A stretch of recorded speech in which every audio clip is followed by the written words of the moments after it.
Vai vajag kopt? To ir pateikt samērā vienkārši pēc koku zaļā vainaga proporcijas. Te var redzēt, ka jā, kad ir jau samazinājies, palicis reku priedītai tikai kaut kāda tur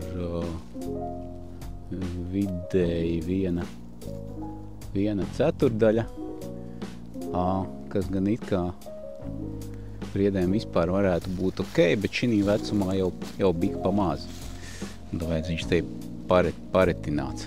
Ja pārāk notur biez un paliek tik tādi zaļie pušķīši galā, tad parasti ir nokavēta kopšana, tad vajag baigi uzmanīgi viņu kopt.